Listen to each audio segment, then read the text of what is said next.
जय हिंद प्यारे साथियों, स्वागत है आप सभी का झारखंड माटी एजुकेशनल प्लेटफॉर्म पे। आइए तो कंप्यूटर के हम लोग चौथे सेशन में आ गए हैं, चौथे प्रैक्टिस सेट में आ गए हैं। यहाँ पे हम लोग 100 महत्वपूर्ण प्रश्नों को कवर करते हैं और ये कंप्यूटर का 1000 मैराथन सेशन है। और उसमें से हम पहले जो वो टॉपिक वाइज कवर कर रहे हैं 100 प्रश्नों का, उसके बाद में एंड में जो वो एक मैराथन सेशन आपको दिया जाएगा जिसमें से 1000 प्रश्नों को हम लोग वहाँ पे कवर कर लेंगे।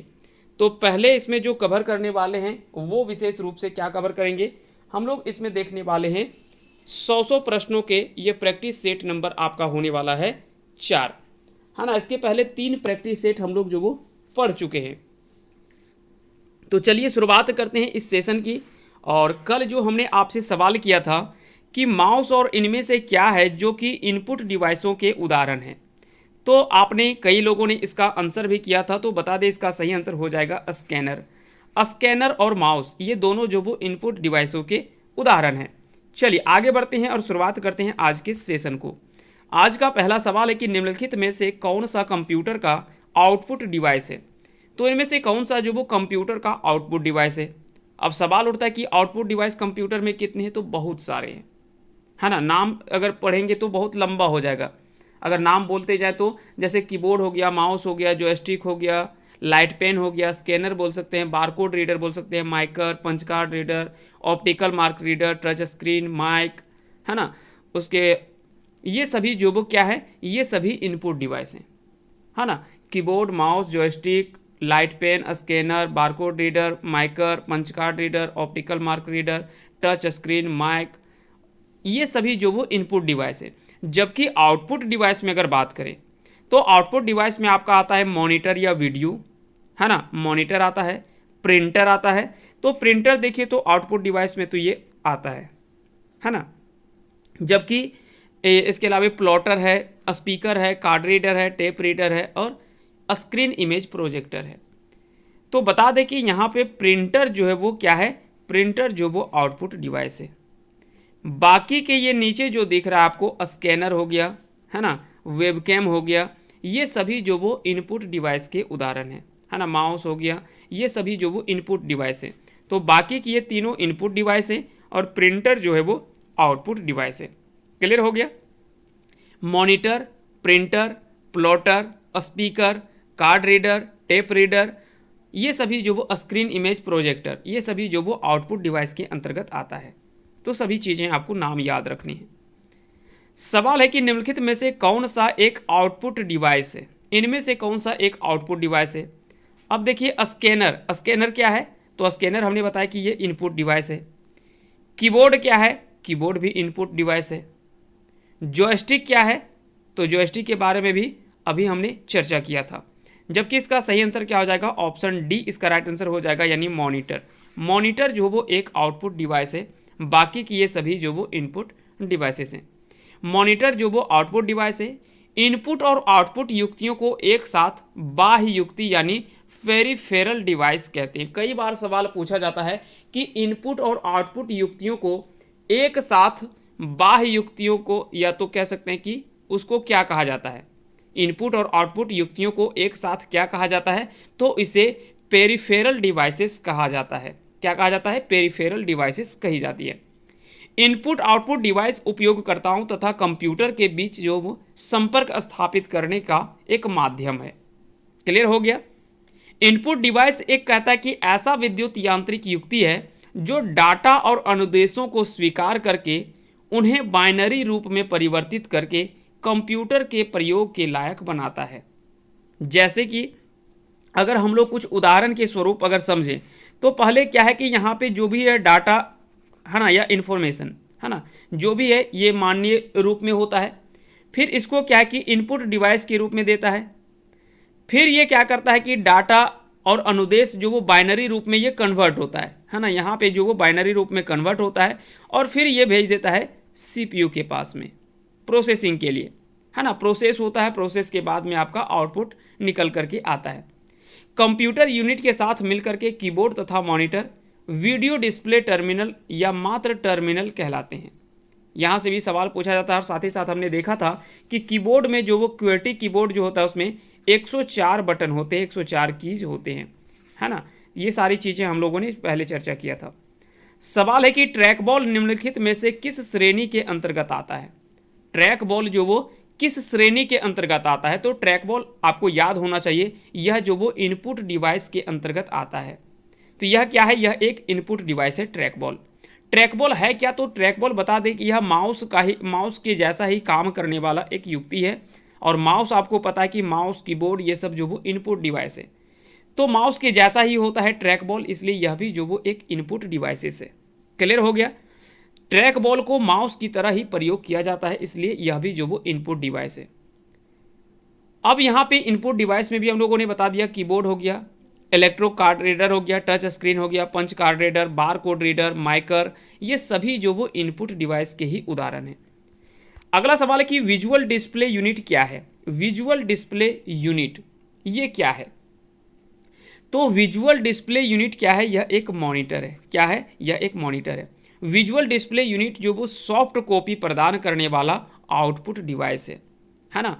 आउटपुट डिवाइस है जिसको हम लोग शॉर्ट में VDU लिखते हैं, है ना। VDU यानी विजुअल डिस्प्ले यूनिट, इसका जो वो पूर्ण रूप होता है। क्लियर हो गया। और मॉनिटर आपको पता है कि मॉनिटर क्या है, तो मॉनिटर एक आउटपुट डिवाइस है। क्लियर हो गया यहाँ तक। चलिए आगे बढ़ते हैं। यहाँ पे कई बार सवाल, यहाँ से एक चीज़ और आपको ध्यान रखना है कि डिस्प्ले किए गए जो भी कलर के आधार पे मॉनिटर के भी कई प्रकार के होते हैं। जैसे मोनोक्रोम मॉनिटर होता है, ग्रे स्केल मॉनिटर होता है, कलर मॉनिटर होता है। तो मॉनिटर के भी अलग अलग किस्म के कलर के आधार पे अलग अलग होता है। क्लियर हो गया। जबकि तकनीक के आधार पे भी मॉनिटर के 3 प्रकार के होते हैं। तकनीक के आधार पर एक होता है आपका CRT, एक होता है आपका CRT यानी कैथोड रे ट्यूब, एक होता है आपका LCD, है ना। ये सब चीज़ें आपने पढ़ा होगा, कुछ दिन पहले आपने LCD पढ़ा होगा, क्योंकि उसमें LCD चल रहा था, जिसका फुल फॉर्म होता है लिक्विड क्रिस्टल डिस्प्ले। और अभी जो चल रहा है वो चल रहा है LED, है ना। LED इसका पूर्ण रूप क्या होता है, तो लाइट इमिटिंग डायोड, इसका जो वो फुल फॉर्म होता है। तो यहाँ से सबका फुल फॉर्म भी आपको ध्यान रखना है। ये मॉनिटर जो वो तकनीक के आधार पर मॉनिटर के 3 प्रकार यहाँ पे हमने आपको बताया। पहला CRT यानी कैथोड रे ट्यूब, दूसरा हमने आपको बताया LCD यानी लिक्विड क्रिस्टल डिस्प्ले, और तीसरा हमने बताया आपको LED यानी लाइट इमिटिंग डायोड। अगले सवाल पे आते हैं। अगला सवाल है कि निम्नलिखित में से कौन सा एक आउटपुट डिवाइस है। निम्नलिखित में से कौन सा एक आउटपुट डिवाइस है, तो यहाँ पे आउटपुट डिवाइस की बात करें तो प्रिंटर जो है वो क्या है, एक आउटपुट डिवाइस है। इनपुट और आउटपुट डिवाइस को आपको एक बार रट्टा मार ले तो रट्टा मार के याद कर ले, जैसे भी याद होता है, लेकिन इसको जरूर याद रखें। इनपुट आउटपुट डिवाइस से हमेशा सवाल पूछा जाता है। एक सवाल तो आपको एक दो सवाल तो आपका एग्जाम में रहेगा ही रहेगा यहाँ से। अगला सवाल है कि निम्नलिखित कंप्यूटर उपकरणों में से कौन सा एक आउटपुट डिवाइस नहीं है। तो इनमें से कौन सा एक आउटपुट डिवाइस नहीं है, यहाँ पे ये आपसे पूछा जा रहा है। तो ये आपको पता है कि माउस की अगर बात करें तो यह एक इनपुट डिवाइस है। माउस क्या है, एक इनपुट डिवाइस है ना। Mouse, track ball, keyboard, joystick, light pen, scanner, MICR, ये सभी क्या है, ये सभी इनपुट डिवाइस है। तो इसका सही आंसर हो जाएगा ऑप्शन ए, क्योंकि सवाल आपसे पूछा गया कि कौन सा आउटपुट डिवाइस नहीं है, तो माउस जो वो आउटपुट डिवाइस नहीं है। क्लियर हो गया। आते हैं अगले सवालों पे। अगला सवाल है आपका कि निम्नलिखित में से कौन सा कंप्यूटर का एक इनपुट डिवाइस नहीं है। अब यहाँ पे पूछा जा रहा है कि कौन सा एक इनपुट डिवाइस नहीं है, तो स्कैनर तो आपको हमने बताया कि अगर बात करें कि बारकोड रीडर, तो बारकोड रीडर इसके बारे में अगर चर्चा करें तो कुछ ऐसे सवाल होते हैं जहां से हमेशा सवाल जो वो पूछा ही जाता है ना। ऐसे प्रश्न जो वो अक्सर आपको परीक्षा में पूछ लिए जाते हैं। तो इसका सही आंसर क्या हो जाएगा, इसका सही आंसर हो जाएगा आपका बारकोड रीडर, स्कैनर, प्रोजेक्टर या तो फिर माउस। तो प्रिंटर क्या है, प्रिंटर एक आउटपुट डिवाइस है ना। मॉनिटर कुछ अगर आउटपुट डिवाइस में अगर चर्चा करें तो मॉनिटर हो गया, या वीडियो बोल सकते हैं, visual display unit, printer, plotter, speaker, है ना, और हेडफोन या ईयरफोन बोल सकते हैं, स्क्रीन इमेज प्रोजेक्टर, ये सभी जो है वो किसके अंतर्गत आते हैं, तो वो सभी जो वो आउटपुट डिवाइस के अंतर्गत आते हैं। यहाँ पे पूछा जा रहा है कि इनपुट डिवाइस कौन सा नहीं है, तो स्कैनर क्या है, स्कैनर तो आपका इनपुट डिवाइस है ना। अगर बात करें कि इसके अलावे अगर हम बात करें कि माउस, तो माउस क्या है, माउस भी जो वो इनपुट डिवाइस के अंतर्गत आता है। बारकोड रीडर, अगर बात करें कि बारकोड रीडर क्या है, तो बारकोड रीडर भी जो वो इनपुट डिवाइस है। तो यहाँ पे प्रोजेक्टर जो है वो क्या है, प्रोजेक्टर इसका जो वो सही आंसर हो जाएगा। प्रोजेक्टर जो होता है वो क्या है, एक आउटपुट डिवाइस है, ये इनपुट डिवाइस नहीं है। क्लियर हो गया। आते हैं अगले सवालों पे। कहता है कि निम्नलिखित में से कौन सा कंप्यूटर इनपुट डिवाइस नहीं है, इनमें से कौन सा एक कंप्यूटर इनपुट डिवाइस नहीं है, ये आपको बताना है। इसका सही आंसर क्या होगा, तो आप याद रखेंगे कि प्लॉटर जो होता है वो क्या होता है, प्लॉटर जो वो एक इनपुट डिवाइस के अंतर्गत नहीं आता है ना। तो इसका आंसर हो जाएगा ऑप्शन डी, इसका सही आंसर हो जाएगा। तो आउटपुट और इनपुट डिवाइस से उम्मीद करते हैं कि सारी चीजें आपने अच्छे से समझ लिया होगा।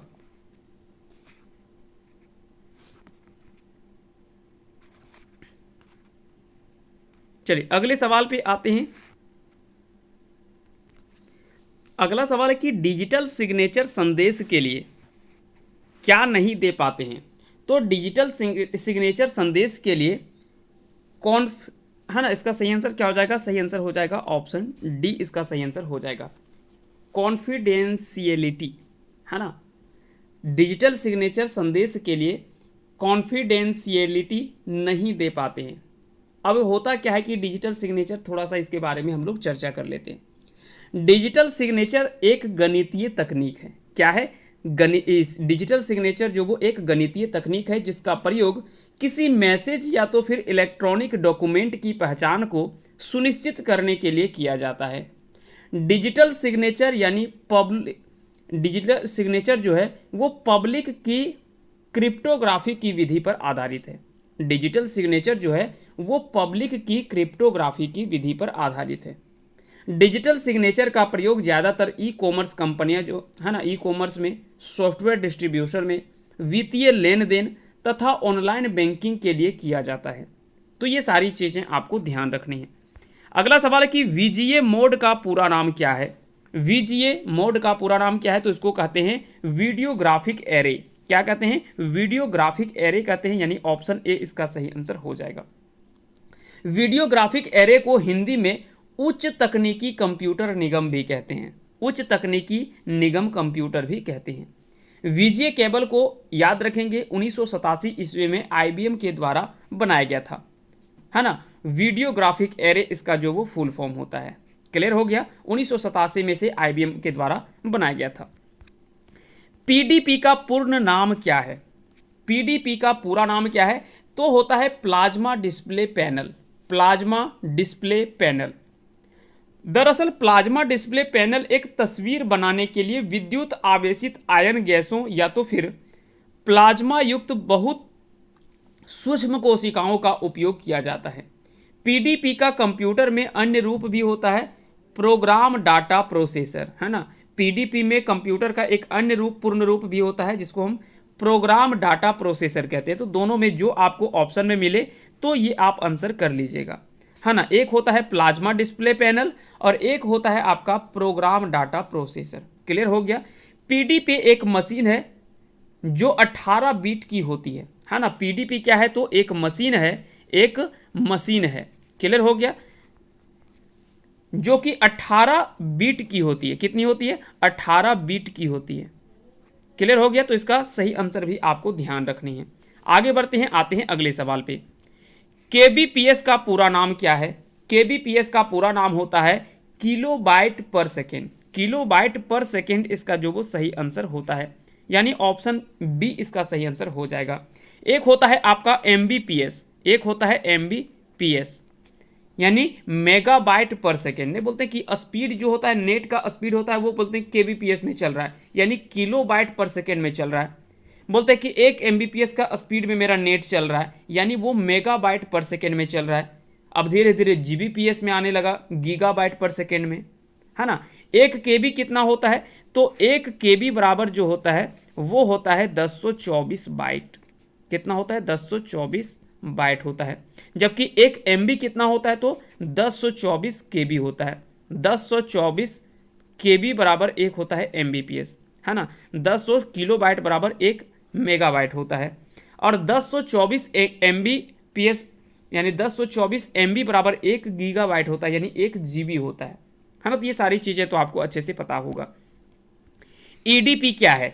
EDP क्या है? तो इलेक्ट्रॉनिक डाटा प्रोसेसिंग इसको जब कहा जाता है। तो इसका सही आंसर क्या हो जाएगा? इलेक्ट्रॉनिक डाटा प्रोसेसिंग हो जाएगा। अब सवाल उठता है कि आखिर में है क्या ये इलेक्ट्रॉनिक डाटा प्रोसेसिंग? तो जैसे हमने क्या किया कि यहाँ पे डाटा है, यहाँ आपके पास में डाटा है, डाटा को हम लोगों ने क्या किया? प्रोसेसिंग के लिए भेज दिया, है ना। डाटा को यहाँ पे प्रोसेसिंग हो रहा है और प्रोसेसिंग के बाद में ये फिर इन्फॉर्मेशन के रूप में हमको यहाँ पे मिल गया, ये इन्फॉर्मेशन के रूप में हमको मिल गया। तो यही इन्फॉर्मेशन जो वो डाटा तक पहुँचने का ये जो प्रोसेसिंग है, इसी को इलेक्ट्रॉनिक डाटा प्रोसेसिंग कहा जाता है, EDP कहा जाता है। इलेक्ट्रॉनिक डाटा प्रोसेसिंग के लाभ क्या होते हैं? तो कई सारे फायदे हैं, जैसे गति तथा परिशुद्धता यानी स्पीड और एक्यूरेसी इसका पहला फायदा है। दूसरा लाभ है कि डिसीजन मेकिंग कैपेबिलिटी इसमें जो वो अच्छा होता है। डाटा प्रोसेसिंग प्रक्रिया की विलंबता में कमी होती है, यानी डाटा प्रोसेस में जो वो ज़्यादा टाइम नहीं लगता है। और एक ही गणना को बारंबार दोहराना, कुछ इसके जो वो लाभ आपको याद रखने हैं। तो इसका सही आंसर क्या हो जाएगा EDP का? Electronic data processing. देख लीजिए कहाँ पे ऑप्शन दे रखा है, इलेक्ट्रॉनिक डाटा प्रोसेसिंग, यानी ऑप्शन डी में है। प्रोम का पूरा नाम क्या है? प्रोम का पूरा नाम क्या है? तो प्रोग्रामेबल रीड ओनली मेमोरी। क्या है? प्रोग्रामेबल रीड ओनली मेमोरी प्रोम का जो वो फुल फॉर्म होता है, प्रोग्रामेबल रीड ओनली मेमोरी, यानी ऑप्शन ए में आपको दिख रहा है। एक और सवाल पूछा जाता है कि EPROM का फुल फॉर्म क्या होता है? चलिए, प्रोम का तो हम लोगों ने पता कर लिया, EPROM का फुल फॉर्म क्या होता है? तो इसको बोलते हैं erasable programmable read only memory. Erasable E से यहाँ पे, और कई बार सवाल पूछा जाता है कि EPROM में ई का अर्थ क्या है? तो प्रोम का बहुत कोई को पता होता है कि प्रोग्रामेबल रीड ओनली मेमोरी तो होता है प्रोम का।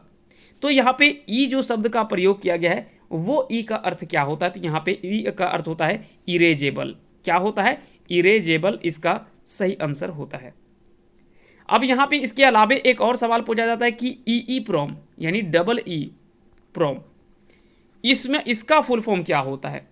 तो इलेक्ट्रिकली इरेजेबल। अब पहला ई में यहाँ पे क्या हो जाएगा? इलेक्ट्रिकली, और दूसरा ई का अर्थ होता है इरेजेबल। तो हो सकता है कि यहाँ से कहीं से भी प्रश्न आपके पूछ लिए जाए, इसमें कोई गारंटी नहीं है ना। कहीं से फिक्स नहीं होता है कि सवाल कहाँ से पूछा जाएगा, इसका कोई निश्चित नहीं होता है। कहीं से भी सवाल जो वो आपके परीक्षा में पूछ लिए जाते हैं। इसलिए सभी चीज़ों को, सभी पहलुओं को ध्यान में रखते हुए आप चीज़ों को याद रखें और चीज़ों को समझते हुए आगे बढ़ें। किसी भी एक चीज़ को रट्टा मार करके आप नहीं चल जाएं, नहीं तो ऐसा थोड़ा सा भी सवालों में परिवर्तन होगा, तरीका में परिवर्तन होगा, आप धड़ाम से नीचे गिर जाएंगे। इसीलिए चीज़ों को आप केवल रट करके नहीं, चीज़ों को समझ करके भी पढ़ने का प्रयास करें। अगला सवाल है कि प्रयोक्ता डॉक्यूमेंट को जो नाम देता है उसे क्या कहते हैं? प्रयोक्ता डॉक्यूमेंट को जो नाम देता है उसे क्या कहते हैं? तो इसका सही आंसर क्या हो जाएगा? तो बता दें कि यहाँ से ऐसे भी सवाल जो वो कई बार पूछे जाते हैं, है ना। इसका सही आंसर क्या हो जाएगा? तो प्रयोक्ता डॉक्यूमेंट का जो नाम देता है उसे फाइल नेम कहते हैं। क्या कहते हैं? फाइल नेम कहते हैं, यानी ऑप्शन ए इसका जो वो सही आंसर हो जाएगा। जैसे क्या है कि फाइल फॉर्मेट जब आप तैयार करते हैं तो वहाँ पे इमेज फाइल फॉर्मेट आता है, वीडियो फाइल फॉर्मेट आता है, ऑडियो फाइल फॉर्मेट आता है और एक टेक्स्ट फाइल फॉर्मेट आता है। 4 फॉर्मेट आपको फाइल फॉर्मेट में दिखाई देता है फाइल नेम में, है ना। इमेज में जैसे JPEG में होता है, PNG में होता है, GIF में होता है, तो ये सभी में जो इमेज होता है। वीडियो फाइल फॉर्मेट में आपको AVI होगा, MP4 मिलेगा, FLV मिलेगा, कई तरीके के मिलते हैं। ठीक उसी प्रकार से ऑडियो फाइल फॉर्मेट में आपका MP3 आता है, WAV आता है, ALFF आता है। टेक्स्ट फाइल की बात करें तो डॉक्यूमेंट, HTML, RTF, इस प्रकार के जो वो फाइलों के बारे में ये आपको ध्यान रखने। सवाल है कि EBCDIC का पूरा नाम क्या है? तो extended binary code decimal interchange, extended binary code decimal interchange code इसका जो वो सही आंसर हो जाएगा, यानी ऑप्शन बी इसका सही आंसर हो जाएगा। वीडियो का पूरा नाम क्या है? तो विजुअल डिस्प्ले यूनिट, अभी इसके बारे में हम लोगों ने चर्चा किया है। अगला सवाल कि एसडी रैम का पूरा नाम क्या है? एसडी रैम का पूरा नाम क्या है? तो synchronous dynamic random access memory. तो रैम का तो आपको पता है पहले से, रैंडम एक्सेस मेमोरी होता है, जबकि एसडी का फुल फॉर्म होता है सिंक्रोनस डायनामिक, है ना, synchronous dynamic random access memory इसका जो वो फुल फॉर्म हो जाएगा, यानी ऑप्शन ए इसका राइट आंसर हो जाएगा। वॉल्व लगे कंप्यूटर किस पीढ़ी के हैं? वॉल्व लगे हुए कंप्यूटर जो वो किस पीढ़ी के कंप्यूटर हैं? तो आपको पता होगा कि वॉल्व जो लगा हुआ कंप्यूटर था वो पहली पीढ़ी के कंप्यूटर थे, जिसमें से वैक्यूम ट्यूब लगा हुआ था, है ना। वॉल्व लगे हुए पहली पीढ़ी के जो कंप्यूटर थे उसमें से वॉल्व लगा हुआ था, जबकि दूसरी पीढ़ी के कंप्यूटर में जो था वहाँ पे ट्रांजिस्टर का यूज हुआ था। तृतीय पीढ़ी के कंप्यूटर में क्या था? इंटीग्रेटेड सर्किट, है ना, इंटीग्रेटेड चिप का यूज किया गया था, इंटीग्रेटेड चिप का प्रयोग किया गया था। जबकि चौथी पीढ़ी के कंप्यूटर में माइक्रो प्रोसेसर का यूज होता है ना, माइक्रो प्रोसेसर का यूज होता है चौथी पीढ़ी के कंप्यूटर में। जबकि पांचवी पीढ़ी के बाद बात करें तो ULSI, ultra large scale integration, और एसएलएसआई, यूएलएसआई, अल्ट्रा लार्ज और एसएलएसआई, है ना। तो ये सभी चीज़ें जो वो आपको ध्यान रखनी है। अगला सवाल है कि जब प्रोसेसर प्रोग्रामों और डाटा को यूज कर रहा होता है तब उन्हें कहाँ रखा जाता है? तो जब प्रोसेसर प्रोग्रामों और डाटा को यूज कर रहा होता है तब उन्हें मेन मेमोरी में रखा जाता है, यानी ऑप्शन ए इसका सही आंसर हो जाएगा।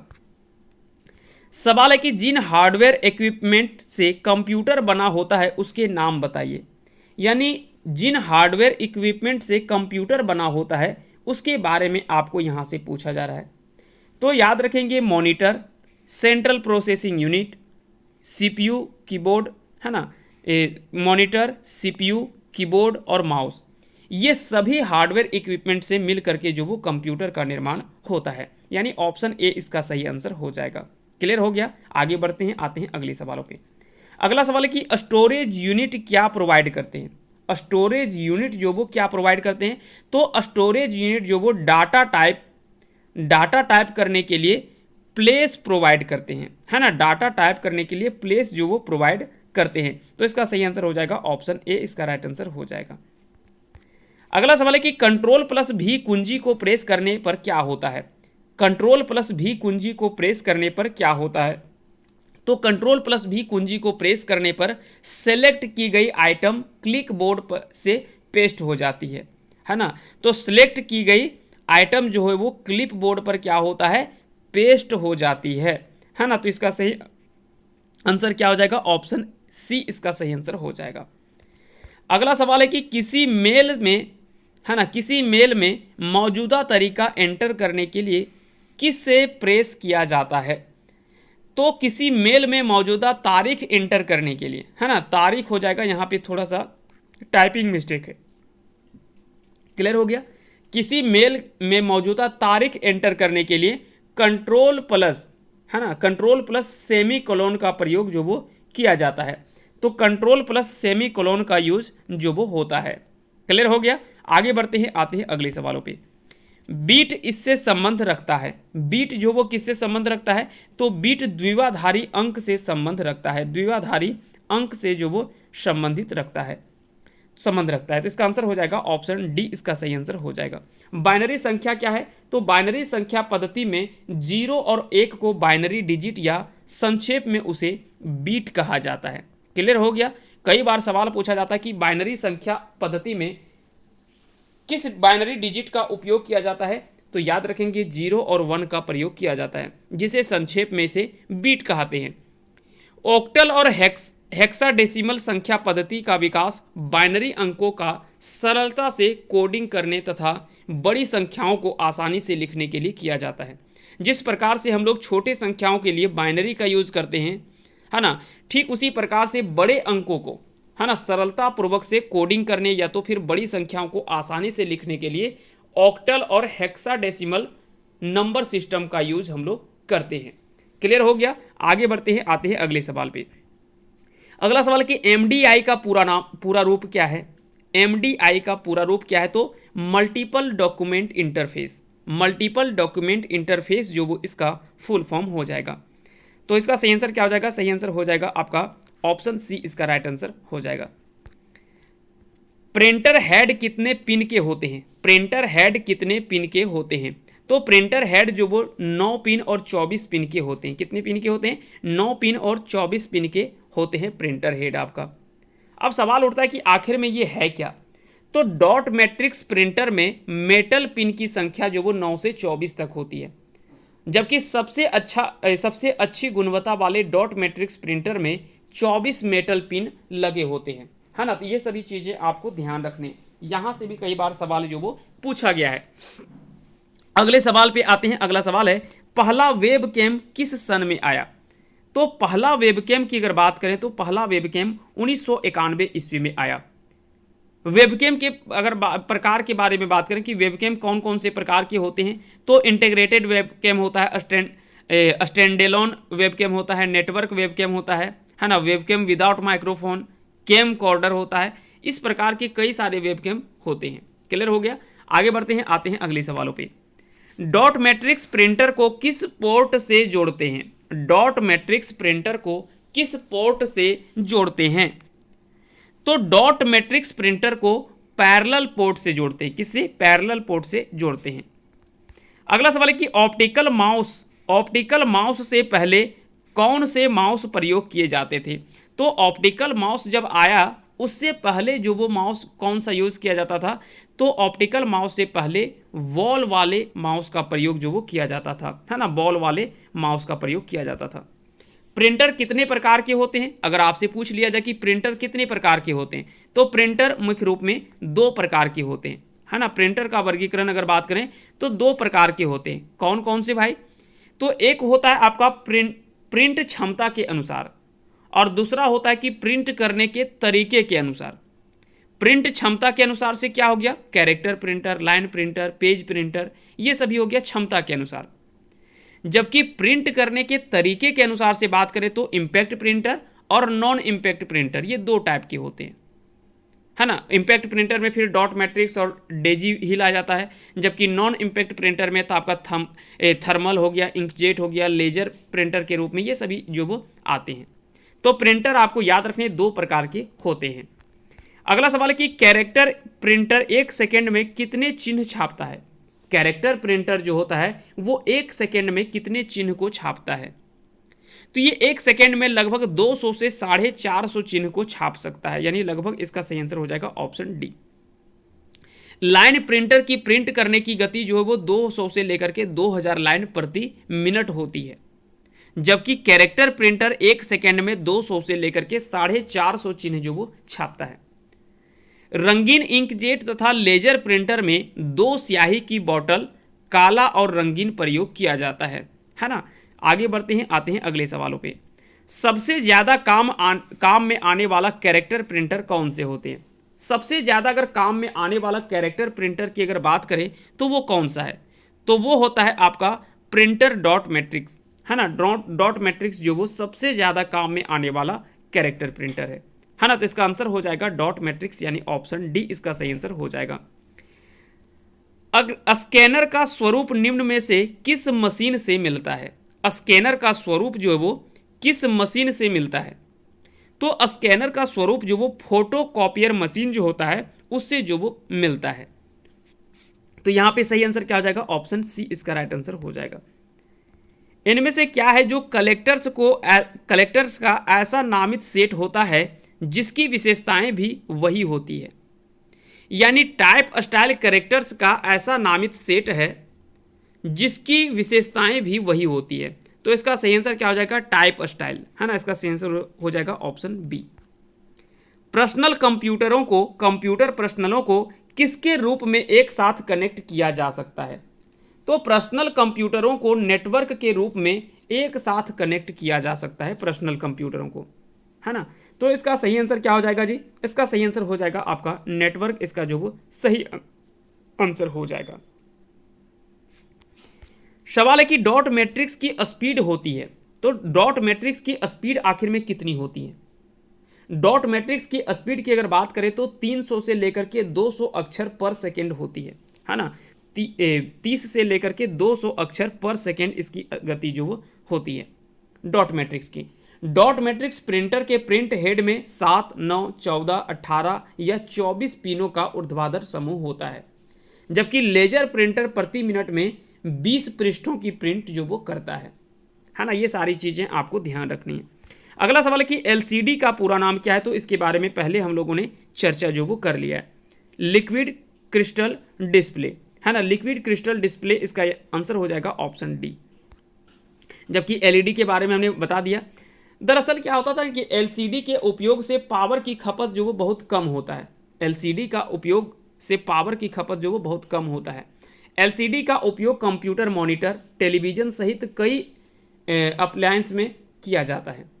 एलसीडी की भी कई प्रकार के होते हैं, ऐसा नहीं कि एक ही एलसीडी होता है। एलसीडी भी दो प्रकार के मुख्य रूप में जो होता है, एक होता है डायनेमिक स्कैटरिंग डिस्प्ले यानी डीएसडी, और दूसरा होता है एफईडी यानी फील्ड इफेक्ट डिस्प्ले। ये दो प्रकार के जो वो आपके होते हैं। कौन कौन सा? एक होता है आपका डीएसडी यानी डायनेमिक स्कैटरिंग डिस्प्ले, और दूसरा होता है आपका एफईडी। एफईडी इसका फुल फॉर्म होता है फील्ड इफेक्ट डिस्प्ले है ना। तो ये एलसीडी के प्रकार हैं। अभी वर्तमान में एलईडी वगैरह का यूज़ ज़्यादा होता है, भाई एलसीडी नहीं यूज़ होता है। कंट्रोल शिफ्ट और आल्ट को कौन सा कुंजी कहते हैं? तो याद रखेंगे, कंट्रोल शिफ्ट और आल्ट को मॉडिफायर कुंजी कहते हैं। क्या कहते हैं? मॉडिफायर कुंजी कहा जाता है ना, मॉडिफायर की कहा जाता है। अधिकांश प्रोडक्ट्स पर प्रिंटेड के पैटर्न को क्या कहते हैं? तो अधिकांश प्रोडक्ट्स के पर है ना, अधिकांश प्रोडक्ट्स पर प्रिंटर लाइनों के पैटर्न को बारकोड्स कहते हैं। क्या कहते हैं? बारकोड्स कहते हैं। डाटा की वह मात्रा जिसे स्टोरेज डिवाइस मीडियम से प्रति सेकेंड कंप्यूटर तक मूव कर सकता है, तो वो क्या है? तो डाटा ट्रांसफ़र रेट है ना। डाटा ट्रांसफ़र रेट जो है वो क्या है कि डाटा की वह मात्रा है, डाटा ट्रांसफ़र रेट डाटा की वह मात्रा है जिसे स्टोरेज डिवाइस मीडियम से प्रति सेकेंड कंप्यूटर तक मूव कर सकता है। डाटा ट्रांसफ़र की सबसे छोटी यूनिट जो होता है वो होता है बीट पर सेकेंड यानी बीपीएस है ना, बीपीएस यानी बीट पर सेकेंड। इसका जो वो सही आंसर आपको याद रखने हैं। अगर पूछा जाए कि डाटा ट्रांसफ़र की सबसे छोटी यूनिट कौन सी है, तो याद रखेंगे बीट पर सेकेंड होता है सबसे छोटी यूनिट।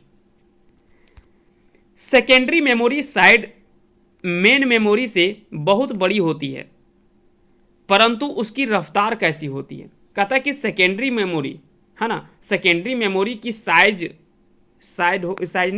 होगा है ना, कि सेकेंडरी मेमोरी जो साइज में है ना, उसकी साइज जो होता है वो मेन मेमोरी से बहुत बड़ी होती है, परंतु उसकी रफ्तार जो वो धीमी होती है ना। इसकी रफ्तार जो होती है वो धीमी होती है मेन मेमोरी की तुलना में।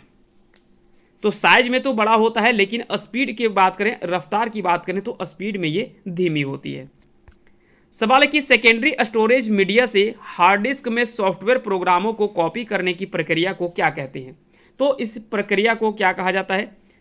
इस प्रक्रिया को आपको ध्यान रखना है यहाँ से, इसे जो सही आंसर हो जाएगा कि सेकेंडरी स्टोरेज मीडिया से हार्ड डिस्क में सॉफ्टवेयर प्रोग्रामों को कॉपी करने की प्रक्रिया को इंस्टॉलेशन कहते हैं। क्या कहते हैं? इंस्टॉलेशन कहते हैं, यानी ऑप्शन डी इसका राइट आंसर हो जाएगा। ईईप्रॉम की साइकिल होती है, ईईप्रॉम की साइकिल जो होती है वो 1000 होती है। इसका सही आंसर हो जाएगा ऑप्शन डी। ईईप्रॉम का फुल फॉर्म हमने पहले बता दिया, electrically erasable programmable read only memory. अगला सवाल है, प्रिंटर और मॉनिटर जैसी पेरिफेरल उपकरणों को क्या माना जाता है? तो प्रिंटर और मॉनिटर जैसे पेरिफेरल उपकरणों को हार्डवेयर माना जाता है। इसका आंसर हो जाएगा ऑप्शन ए, इसका सही आंसर हो जाएगा। पेरिफेरल उपकरण में अगर पेरिफेरल डिवाइस की बात करें तो 3 प्रकार से आपको ध्यान रखनी है। पेरिफेरल डिवाइस अगर पूछा जाए कि पेरिफेरल डिवाइस में अगर इसको बांटना चाहें तो हम 3 रूपों में बांट सकते हैं। कैसे कैसे? एक तो हम बांट सकते हैं इनपुट डिवाइस में, दूसरा हम बांट सकते हैं आउटपुट डिवाइस में, और तीसरा हम बांट सकते हैं स्टोरेज के मामले में है ना, स्टोरेज डिवाइस के रूप में। तो ये 3 रूप में बांटा जाता है। इनपुट में तो आपको पता है keyboard, mouse, light pen, joystick, scanner, barcode reader, MICR, ये सब आ जाता है। जबकि आउटपुट में जैसे कि मॉनिटर, प्रिंटर, प्लॉटर, स्पीकर। उसी प्रकार से अगर बात करें स्टोरेज डिवाइस में, तो hard disk, floppy disk, compact disk, pen drive, ये सभी जो वो स्टोरेज डिवाइस के अंतर्गत आते हैं। क्लियर हो गया। आगे बढ़ते हैं, आते हैं अगले सवालों पे। अगला सवाल है कि इनमें से कौन सा जो वो हार्डवेयर, सॉफ्टवेयर और डाटा को प्राधिकृत प्रयोक्ताओं के बीच शेयर करता है। तो नेटवर्क जो है ना, नेटवर्क जो है वो हार्डवेयर, सॉफ्टवेयर और डाटा को प्राधिकृत प्रयोक्ताओं के बीच में शेयर करता है। नेटवर्क के लाभ क्या हैं? अगर पूछे जाए कि नेटवर्क के आखिर में क्या क्या फायदे हैं, बेनिफिट क्या है, तो कम खर्च में डाटा का आदान प्रदान होता है, पहला तो फायदा ये है। दूसरा क्या है कि डाटा सूचना और महंगे उपकरणों को साझा उपयोग है। विभिन्न कंप्यूटर द्वारा आपस में सूचनाओं का आदान प्रदान करना और सूचना का तेज गति और शुद्धता के साथ में आदान प्रदान करना, ये इनके कुछ महत्वपूर्ण लाभ हैं। आगे बढ़ते हैं, आते हैं अगले सवालों पे। अगला सवाल की छोटी फ्लॉपी यानी 3.5 इंच की निम्नलिखित में से क्या क्षमता है? तो छोटी फ्लॉपी जो 3.5 इंच की लगभग है, उसकी क्षमता 1.44 MB होती है। जबकि 5.2 इंच की फ्लॉपी डिस्क जो होता है, डिस्क की 360 KB से लेकर के जो वो 1.2 MB तक इसका जो वो डाटा का स्टोर कर सकता है ना। ये सारी चीज़ें आपको ध्यान रखनी है। चलिए आगे बढ़ते हैं, आते हैं अगले सवालों पे। सूचना कहाँ जमा होती है? सूचना कहाँ जमा होती है? तो सूचना जो वो मेमोरी डाटा रजिस्टर में जो वो जमा होती है। रजिस्टर मेमोरी कंप्यूटर की सबसे छोटी और सबसे तेज मेमोरी होती है। रजिस्टर मेमोरी जो वो कंप्यूटर की सबसे छोटी और सबसे तेज मेमोरी होती है। रजिस्टर मेमोरी कंप्यूटर की मेन मेमोरी नहीं होती है, ये भी आपको ध्यान रखना है। रजिस्टर मेमोरी की साइज की अगर बात करें तो 16, 32, 64 बिट आदि का होता है। चलिए अगले सवालों पे आते हैं। अगला सवाल है कि EEPROM का क्या उपयोग है? अगर पूछा जाए कि EEPROM का मुख्य रूप में उपयोग क्या है, तो EEPROM का जो वो संदेशों को हटाता है ना, रोम के संदेशों को हटाता है और पुनः नए बनाता है। यही जो वो इसका मुख्य काम है। तो अगर प्रयोग बात करें तो इसका सही आंसर क्या हो जाएगा? रोम के संदेशों को हटाता है और पुनः नए जो वो बनाता है। क्लियर हो गया। EEPROM का full form erasable programmable read only memory होता है। EEPROM, माफ कीजिएगा यहाँ पे जो वो, हाँ इसके बारे में तो हमने पहले आपको बता ही दिया। चलिए EEPROM नहीं, सिर्फ EEPROM था, है ना, डबल ई यहाँ पे डला गया है। क्लियर हो गया। EEPROM जो वो एक नॉन वॉलेटाइल मेमोरी है, ये भी आपको ध्यान रखना है। इसका आविष्कार जो वो इंटेल के द्वारा 1971 ईस्वी में इसका आविष्कार जो वो किया गया था इंटेल के द्वारा। क्लियर हो गया। आगे बढ़ते हैं।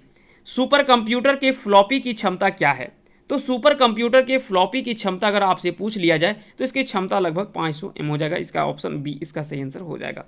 भारत के पहले सुपर कंप्यूटर परम 8000 को 1991 ईस्वी में लॉन्च किया गया था। 1991 ईस्वी में परम 8000, है ना, जो कि भारत की पहली सुपर कंप्यूटर मानी जाती है। अगले सवाल पे आते हैं। अगला सवाल है कि हार्ड डिस्क ड्राइव्स को कौन सा स्टोरेज जो माना जाता है? हार्ड डिस्क ड्राइव को कौन सा स्टोरेज माना जाता है? तो हार्ड डिस्क ड्राइव को नॉन वोलाटाइल स्टोरेज माना जाता है। कैसा? नॉन वोलाटाइल स्टोरेज जो वो माना जाता है। हार्ड डिस्क का कार्य क्या होता है? तो कंप्यूटर डाटा को अस्थायी रूप से संग्रहित और पुनः प्राप्त करना होता है। क्लियर हो गया। अगले सवाल पे आते हैं। अगले सवाल है कि डिस्क की मुख्य डायरेक्टरी को कौन सा डायरेक्टरी कहते हैं? डिस्क की मुख्य डायरेक्टरी को क्या कहा जाता है? तो डिस्क की मुख्य डायरेक्टरी को रूट डायरेक्टरी कहा जाता है। क्या कहते हैं? रूट डायरेक्टरी कहते हैं। डायरेक्टरी एक डिस्क में फाइल्स का एक कलेक्शन होता है।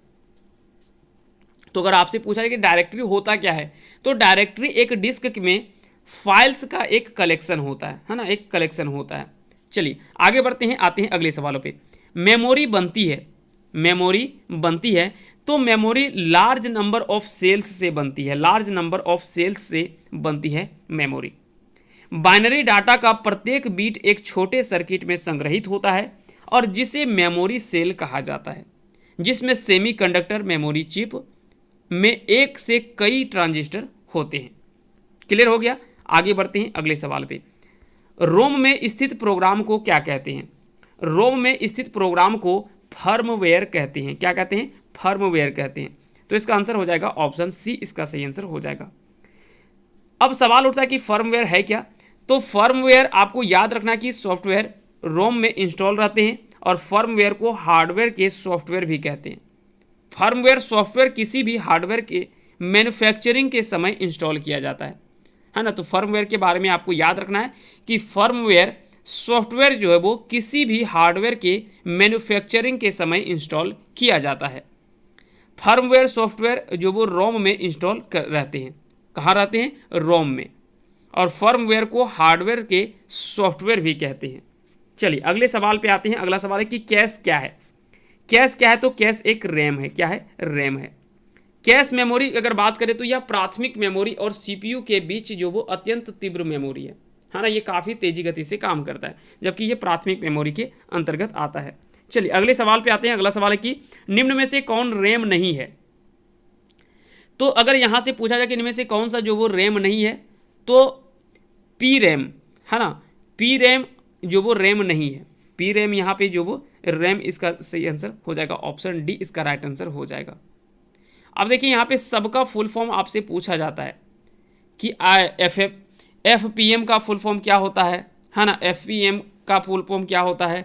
ईडी रैम का फुल फॉर्म क्या होता है? एस डी रैम का फुल फॉर्म क्या होता है? आर डी रैम का फुल फॉर्म क्या होता है? डी डी आर का फुल फॉर्म क्या होता है?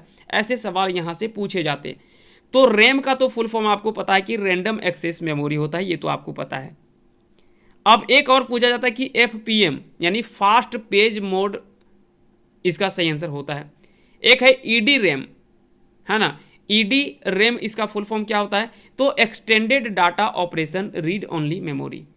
एसडी रैम यानी सिंगल डायनेमिक रैम होता है। SD RAM single dynamic RAM होता है। तो यहाँ से भी सारी चीज़ों को आपको ध्यान रखनी। मेमोरी डाटा रजिस्टर्ड को होल्ड करता है। मेमोरी डाटा रजिस्टर्ड को होल्ड करता है। तो मेमोरी डाटा रजिस्टर्ड ट्रांजिस्टर की संख्या को होल्ड करता है। किसको? ट्रांजिस्टर की संख्या को होल्ड करता है।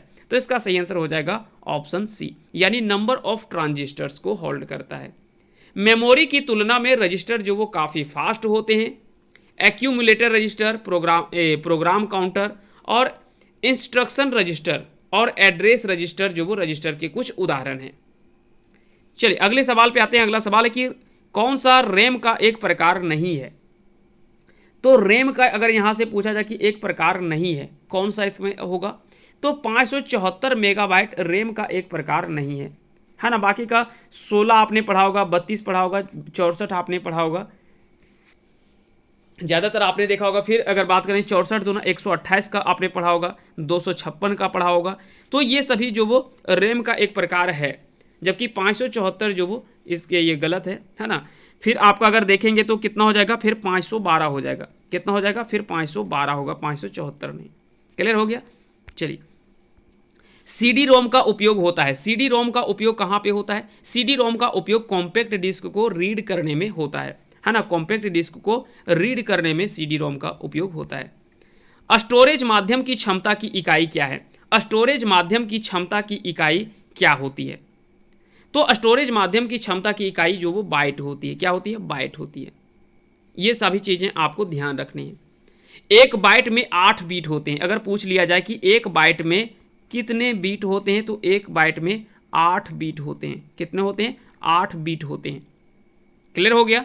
एक बाइट में 2^8 यानी 256 कैरेक्टर, या तो फिर कह सकते हैं कि 0 से लेकर के 255 तक संख्याएं निरूपित किए जा सकते हैं। इसका अर्थ यही होता है। और एक और सवाल पूछा जाता है कि एक निबल बराबर कितना होता है? एक निबल बराबर कितना होता है? तो एक निबल बराबर 4 बीट होता है। तो ये दोनों चीज़ें आपको ध्यान रखनी है। क्लियर हो गया। आगे बढ़ते हैं, आते हैं अगले सवाल पे। इनमें से कौन सा जो वो सबसे कॉमन प्रकार की स्टोरेज डिवाइसें हैं? तो मैग्नेटिक जो वो सबसे कॉमन प्रकार की स्टोरेज डिवाइस है। कौन? मैग्नेटिक। इसका सही आंसर हो जाएगा ऑप्शन सी, इसका राइट आंसर हो जाएगा।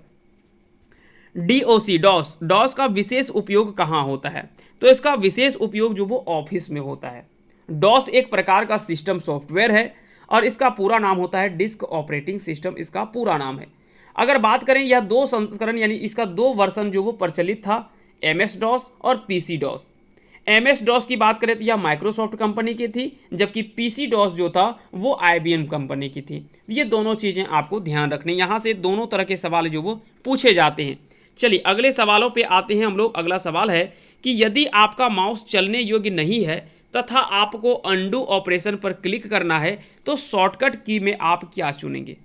मान लेते हैं कि आपका माउस जो वो चलने योग्य नहीं है, चल नहीं रहा है, काम नहीं कर रहा है, लेकिन आपको अंडू ऑपरेशन पर क्लिक करना है, तो इसके लिए कौन से शॉर्टकट की का यूज़ करेंगे? तो इसके लिए आपको Ctrl+Z का यूज़ करना चाहिए। क्या करना चाहिए? Ctrl+Z का यूज़ करना चाहिए। अब सवाल उठता है कि Ctrl+X क्या होता है? तो Ctrl+X जो है वो चयनित डॉक्यूमेंट को, जो सेलेक्ट डॉक्यूमेंट है या उसके भाग को काट करके क्लिप बोर्ड में लाना, ये काम होता है। Ctrl+C का क्या है? तो Ctrl+G वो सेलेक्टेड डॉक्यूमेंट या उसके भाग को कॉपी करके क्लिक बोर्ड में डालना होता है, जबकि Ctrl+B जो होता है वो टेक्स्ट को मोटे अक्षरों में लिखना, ये Ctrl+B का ये काम होता है। क्लियर हो गया? जबकि Ctrl+E की बात करें तो टेक्स्ट को बीच में लिखना होता है। चलिए आगे बढ़ते हैं। ऐसे शॉर्टकट कमांड तो बहुत सारे हैं। कंप्यूटर में प्रयुक्त असेंबली भाषा है, कंप्यूटर में प्रयुक्त असेंबली भाषा है, तो वो भाषा है फोर्ट्रॉन। क्या है? फोर्ट्रॉन है। इसका आंसर हो जाएगा ऑप्शन डी। वह प्रोग्रामिंग लैंग्वेज जिसमें मशीनी भाषा में प्रयुक्त अंकों के स्थान पर अक्षर और चिन्हों का प्रयोग किया जाता है, असेंबली भाषा या तो फिर उसे सिंबॉलिक भाषा कहते हैं। असेंबलर का कार्य जो है वो ट्रांसलेटर की तरह होता है। असेंबलर का जो काम होता है वो एक ट्रांसलेटर की तरह ही होती है। क्लियर हो गया? अगला सवाल है कि सेव करके कंप्यूटर बंद करने पर भी आपका डाटा यथावत होगा, तो किसमें ऐसा होगा? तो सेव कर कंप्यूटर बंद करने पर भी सेकेंडरी स्टोरेज डिवाइस में, सेकेंडरी स्टोरेज डिवाइस में आपका जो वो डाटा यथावत यानी उसी प्रकार से रहेगा। सेकेंडरी स्टोरेज डिवाइस को ऑक्सिलरी स्टोरेज डिवाइस भी कहा जाता है। कई बार सवाल यहाँ से पूछा जाता है कि ऑक्सिलरी है ना, ऑक्सिलरी स्टोरेज डिवाइस किसे कहा जाता है? तो सेकेंडरी स्टोरेज डिवाइस को ऑक्सिलरी स्टोरेज डिवाइस भी कहा जाता है। क्लियर हो गया? चलिए अगर बात करें कि सेकेंडरी स्टोरेज के अगर बात करें तो जैसे SSD, hard disk, optical disk, memory card, floppy disk, pen drive, USB आदि जो वो सेकेंडरी स्टोरेज डिवाइस है। क्लियर हो गया? तो यहाँ से भी कई बार सवाल पूछे जाते हैं। 8 बिट्स के ग्रुप को क्या कहते हैं? 8 बिट्स के ग्रुप को 1 बाइट कहते हैं। अभी हमने बताया आपको 1 बाइट बराबर होता है 8 बिट, 1 बाइट बराबर होता है 8 बिट। तो वही पूछा जा रहा है कि 8 बिट्स के ग्रुप को क्या कहेंगे? तो 1 बाइट कहेंगे। क्लियर हो गया? एक निबल बराबर 4, एक निबल बराबर कितना होता है? तो एक निबल बराबर 4 बीट होता है और 1 बाइट बराबर 8 बीट होता है ना। 1 बाइट बराबर कितना हो गया? तो 1 बाइट बराबर 8 बीट हो गया। क्लियर हो गया? और 4 बीट बराबर 1 निबल होता है। तो इस प्रकार से अगर बोला जाए कि 1 बाइट बराबर कितना निबल होता है, तो इसको हम बोल सकते हैं कि 2 निबल होता है ना। 2 निबल बराबर 8 बाइट या तो फिर 8 बीट या तो फिर 1 बाइट बोल सकते हैं। चलिए आगे बढ़ते हैं, आते हैं अगले सवाल पे। अगला सवाल है कि यदि आपको कोई फाइल कीबोर्ड द्वारा शॉर्टकट कीज खोलनी हो तो आप क्या करोगे? यदि आपको कोई फाइल कीबोर्ड द्वारा शॉर्टकट में अगर खोलना हो तो आप क्या करेंगे शॉर्टकट की के मदद से? तो उसके लिए आपको Ctrl+O का प्रयोग करेंगे। किसका प्रयोग करेंगे? Ctrl+O का प्रयोग करेंगे। निम्न में से किस कंप्यूटर भाषा का मुख्यतः वाणिज्य कार्यों में प्रयोग किया जाता है? तो कोबोल कंप्यूटर भाषा का मुख्यतः वाणिज्य कार्यों में प्रयोग जो वो किया जाता है कोबोल भाषा का। क्लियर हो गया? कोबोल कंप्यूटर भाषा का प्रयोग जो वो वाणिज्यिक कार्यों में प्रयोग जो वो किया जाता है। कोबोल का पूर्ण रूप क्या होता है? तो कॉमन बिजनेस ओरिएंटेड लैंग्वेज, है ना। कॉमन बिजनेस, देखिए इसका फुल फॉर्म भी कई बार आपसे पूछा गया है ना। कोबोल का फुल फॉर्म भी कई बार पूछा गया है। तो common business oriented language. Clear हो गया? लोगो एक शैक्षणिक प्रोग्रामिंग भाषा है। ये सभी चीज़ें आपको ध्यान रखना, कई बार यहाँ से सवाल जो वो पूछे गए हैं। यदि मेमोरी चिप वॉलेटाइल हो तो, यदि मेमोरी चिप जो वो वॉलेटाइल हो तो इसके कंटेंट खत्म हो जाएंगे यदि करंट टर्न ऑफ कर दिया जाए, है ना। इसके कंटेंट जो वो खत्म हो जाएंगे यदि करंट का जो वो टर्न ऑफ कर दिया जाए। तो यदि मेमोरी चिप वॉलेटाइल हो तो इसके कंटेंट जो वो खत्म हो जाएंगे यदि करंट जो वो टर्न ऑफ कर दिया जाए। सवाल है कि जब प्रोसेसर उनका प्रयोग करता है तब डाटा और प्रोग्राम कहाँ रखे जाते हैं। जब प्रोसेसर उनका प्रयोग करता है तब डाटा और प्रोग्राम जो वो कहाँ रखे जाते हैं। तब डाटा और प्रोग्राम जो है वो मेन मेमोरी में रखे जाते हैं। कहाँ रखे जाते हैं? मेन मेमोरी में रखे जाते हैं। डीवीडी किसका उदाहरण है?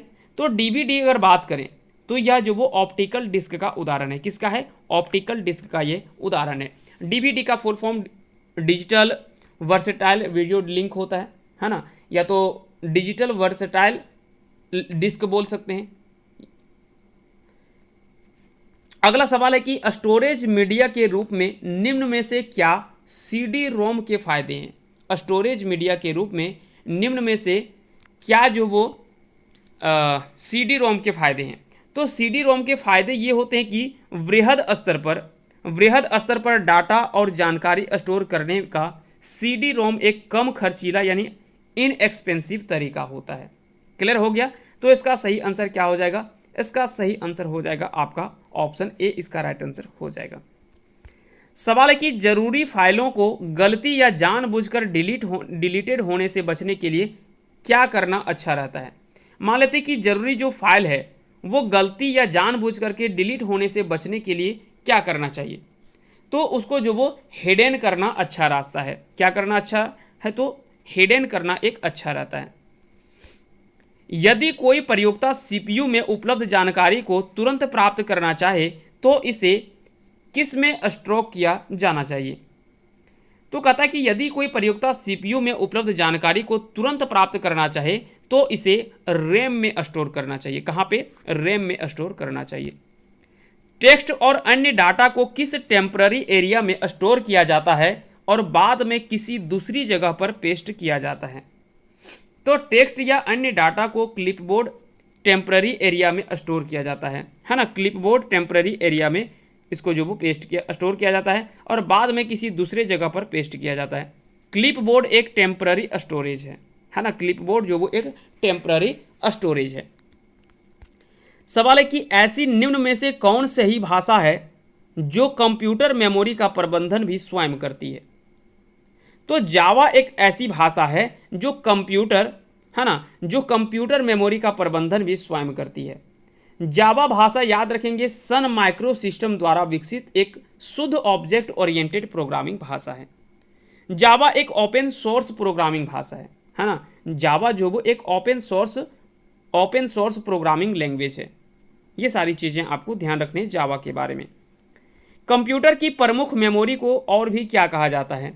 तो कंप्यूटर की प्रमुख मेमोरी को निम्न में से क्या कहा जाता है। तो उसे प्राथमिक या प्राइमरी स्टोरेज, आंतरिक मेमोरी और प्राइमरी मेमोरी। इसका सही आंसर हो जाएगा ऑप्शन डी, यानी ये सभी इसको कहा जाता है।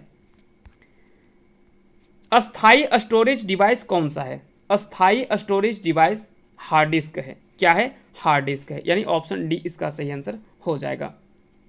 चलिए अगले सवाल पे आते हैं। कंप्यूटर के स्पेस को क्या कहते हैं जिसमें डाटा लोड होता है और काम करता है।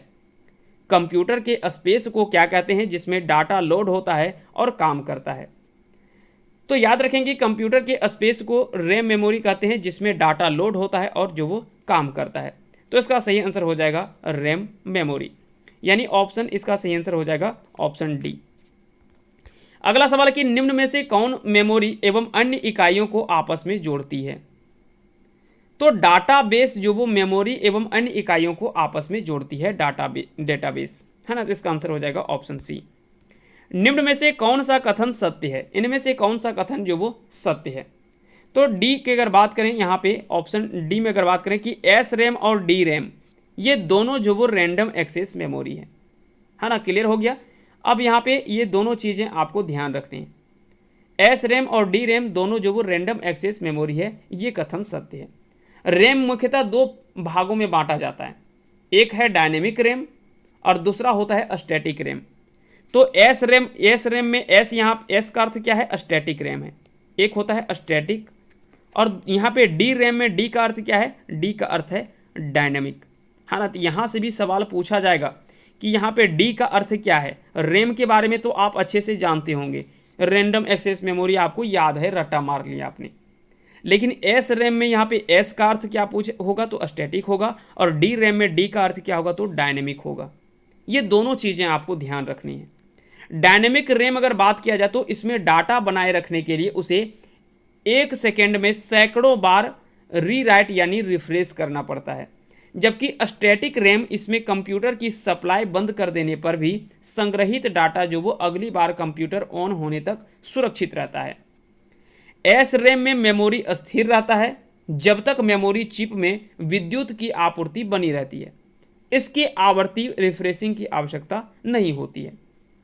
एस रैम की बात करें तो एस रैम जो वो एक वोलाटाइल मेमोरी है और एस रैम जो वो डी रैम की अपेक्षा तेज होती है। एक चीज़ आपको याद रखना है कि एस रैम जो होता है वो डी रैम की अपेक्षा तेज होता है ना। तो ये सारी चीज़ें आपको ध्यान रखनी। बाइनरी बाइट्स में कितने विकल्प होते हैं, तो बाइनरी बाइट्स में 2 विकल्प होते हैं। कितने विकल्प होते हैं, 2 विकल्प होते हैं। अब देखिए बाइनरी बाइट्स में 0 और 1 ये 2 होता है। ठीक उसी प्रकार से अगर बात करें कि ऑक्टल अगर बात करें तो ऑक्टल में कितने विकल्प होते हैं, तो ऑक्टल की अगर बात करें तो वहाँ पे आपको 8 आधार आपको कुल अंक मिलेगा, वो मिलेगा आपको 8, 0 से लेकर के 7 तक, है ना। तो ये आपको ध्यान रखना है। फिर दशमलव आपको 10 तक वहाँ पे मिल जाएगा। हेक्साडेसिमल में आपको 16 मिल जाएगा। तो ये सारी चीज़ें आपको ध्यान रखनी है। अगला सवाल है कि एक बाइट में कितने मूल्य निरूपित किए जा सकते हैं। एक बाइट में कितने मूल्य निरूपित किया जा सकते हैं, तो 256 मूल्य निरूपित किए जा सकते हैं। एक बाइट में 8 बिट होते हैं और 2 का पावर 8 अगर करेंगे तो 256 कैरेक्टर आ जाएगा। क्लियर हो गया। चलिए अगले सवाल पे आते हैं। अगला सवाल है कि कंप्यूटर में सीडी को रन कराने के लिए किसका प्रयोग करना पड़ता है।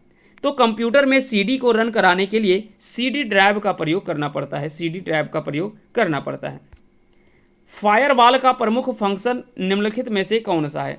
फायरवॉल का प्रमुख फंक्शन मॉनिटरिंग करना है। क्या है, मॉनिटरिंग करना है। आंसर हो जाएगा ऑप्शन ए। कौन सा डिस्क को पढ़ने के लिए प्रयोग में आने वाला हार्डवेयर है। तो यहाँ से अगर सवाल पूछा जाए कि ये इसका सही आंसर क्या हो जाएगा, तो याद रखेंगे डिस्क ड्राइव जो वो डिस्क को पढ़ने के लिए प्रयोग में आने वाला हार्डवेयर है। डिस्क ड्राइव इसका सही आंसर हो जाएगा, यानी ऑप्शन डी इसका राइट आंसर हो जाएगा। अगले सवाल पे आते हैं। अगला सवाल है कंप्यूटर सिस्टम में सभी इनपुट और आउटपुट डिवाइसों को डिफाइन करने के लिए किस शब्द का प्रयोग जो वो किया जाता है। तो इसमें से याद रखेंगे इसका कंप्यूटर सिस्टम में सभी इनपुट और आउटपुट डिवाइसों को डिफाइन करने के लिए हार्डवेयर शब्द का प्रयोग जो वो किया जाता है, यानी ऑप्शन डी इसका सही आंसर हो जाएगा। कंप्यूटर नेटवर्क में शेयर्ड कॉमन रिसोर्स होने की सबसे ज़्यादा संभावना किस प्रकार के रिसोर्स की है। तो इसका सही आंसर क्या हो जाएगा, इसका राइट आंसर हो जाएगा ऑप्शन ए यानी प्रिंटर। चलिए अगले सवाल पे आते हैं। अगला सवाल है कि कंप्यूटरों के उस विशाल नेटवर्क को क्या कहते हैं जो सारे विश्व में लाखों लोगों को कनेक्ट कर देता है। तो इसका सही आंसर हो जाएगा इंटरनेट। इंटरनेट इसका जो वो राइट आंसर हो जाएगा। अगला सवाल है कि विंडोज क्या है। तो विंडोज बता दें कि यह जो वो GUI है, यानी ग्राफिक यूजर इंटरफेस है। इसका आंसर हो जाएगा ऑप्शन ए। सवाल है कि रजिस्टर एक प्रकार के कितने बिट्स का एक छोटा समूह होता है। तो रजिस्टर जो वो एक प्रकार के रैम बिट्स का छोटा समूह होता है, यानी ऑप्शन ए इसका सही आंसर हो जाएगा। कौन सी भाषा कंप्यूटर की नहीं है। इनमें से कौन सी भाषा जो वो कंप्यूटर की नहीं है, तो रोम जो वो कंप्यूटर की कोई भाषा नहीं, जबकि जावा, C++ और पास्कल ये कंप्यूटर की भाषाएं हैं। अगला सवाल है कि कंप्यूटर द्वारा पढ़े जाने के लिए डिस्क कहाँ रखा जाता है। तो कंप्यूटर पढ़े जाने द्वारा डिस्क जो वो डिस्क ड्राइव में रखा जाता है, यानी ऑप्शन ए इसका सही आंसर हो जाएगा। सवाल है कि निम्नलिखित में से कौन स्टोरेज का सबसे बड़ा यूनिट कौन सा है। तो यहाँ पे ऑप्शन के अकॉर्डिंग देखा जाए तो टेराबाइट यानी TB इसका जो वो सही आंसर हो जाएगा। कितना लगभग जो वो 1 बिलियन बाइट्स होते हैं। तो 1 बिलियन बाइट्स जो वो लगभग कितना होता है, तो याद रखेंगे यहाँ से भी सवाल जो वो पूछा जाता है। तो गीगाबाइट की अगर बात करें तो गीगाबाइट 1 गीगाबाइट बराबर जो होता है वो 10,48,576 बाइट होता है, जो कि 1 मिलियन बाइट के बराबर होता है। क्लियर हो गया। तो आगे बढ़ते हैं अगले सवाल पे। अस्थायी आउटपुट प्राप्त करने हेतु किसका सर्वाधिक उपयोग होता है? तो इसका याद रखेंगे, अस्थायी आउटपुट प्राप्त करने के लिए प्रिंटर का सर्वाधिक जो यूज होता है। सवाल है कि किसको मॉनिटर अल्फा न्यूमेरिक अक्षरों के साथ साथ ग्राफ और डायग्राम को भी प्रदर्शित कर सकते हैं? तो इसका सही आंसर याद रखेंगे, इसका सही आंसर क्या हो जाएगा? ग्राफिक डिस्प्ले यूनिट इसका जो वो राइट आंसर हो जाएगा। बैकअप क्या होता है? बैकअप की अगर बात करें तो मूल स्रोत से किसी भिन्न डेस्टिनेशन को कॉपी करना ही संरक्षण करना जो वो बैकअप होता है। तो इसका सही आंसर हो जाएगा ऑप्शन बी, यानी मूल स्रोत से किसी भिन्न डेस्टिनेशंस को कॉपी डाटा का संरक्षण करना ही बैकअप कहलाता है।